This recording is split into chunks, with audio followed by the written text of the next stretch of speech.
Dale Anderson with Anderson Design and Construction, here with Alex the Builder and Anthony the Designer.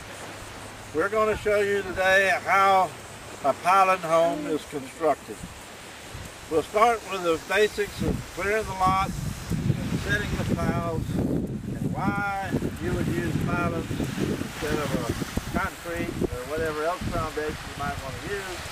We're going to show you why pilings are used here to pick houses up. And basically, you want to pick them up because you want to be above the wave action if you have a hurricane. And we'll discuss that a little more and why the pilings are built the way they are and how they're built. As these little boys here are going to show you how it's done. They're going to set a piling for you, give you a good example under our Kids Corner section.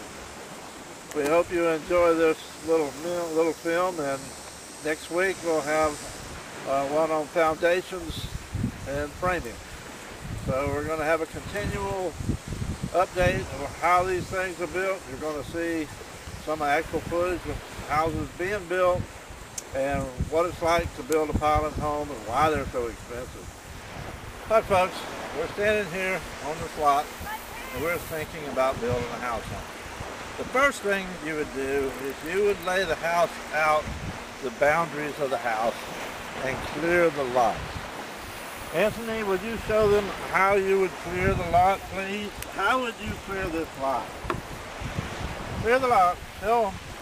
We have to have the lot cleared. We want it flattened off. And we would be in here with a tractor, flattening off just as Anthony's doing, getting an area picked out so that it's going to be a nice flat area for this house to be built on. Afterwards, once the house has been leveled, the ground has been leveled, we're ready to talk about putting the foundation in or the piling. You would normally string these pilings. You would put batten boards, they call it, which are ways of determining where the pilings go. I can show you later in a drawing where that goes. But I'm going to show you the one thing you may not know anything about. That's how to set a piling. Hi folks, back again. Now we're going to talk about drilling and setting a piling. It's a unique, simple method of doing things.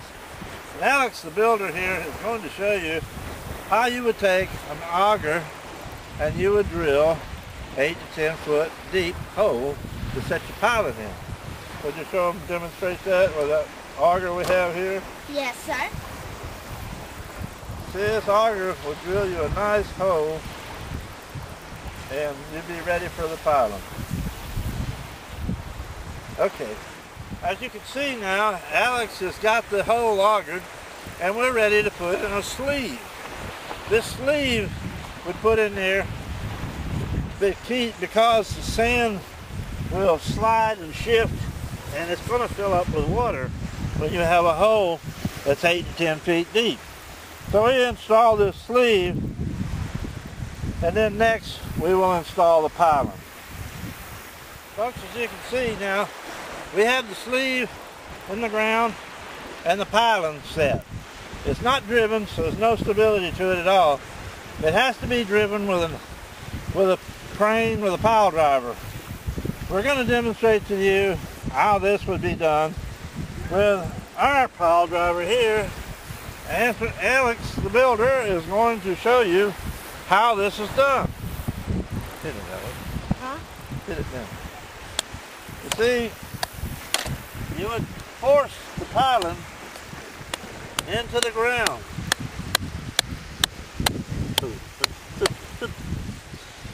Okay? Now, the next thing that would be done is you would pull the sleeve back off that piling. Anthony, please. Would you please? Anthony? Anthony, get the tractor. We got to fill in the hole. Come on, bring it over here. That looks nice. Let's fill the hole in. Push some dirt in the hole. We need that tractor to push the dirt in the hole. Wow, that's Get the dirt. Push it in the hole. You got it. Come on. Oop. Dig. Dig. There we go. Okay. We got it. Now you have a pylon set ready to go. It's been beat in the ground with the auger, and been set in the ground with the auger and beat in with the pile driver, and now it's been covered back up. It's ready to build on.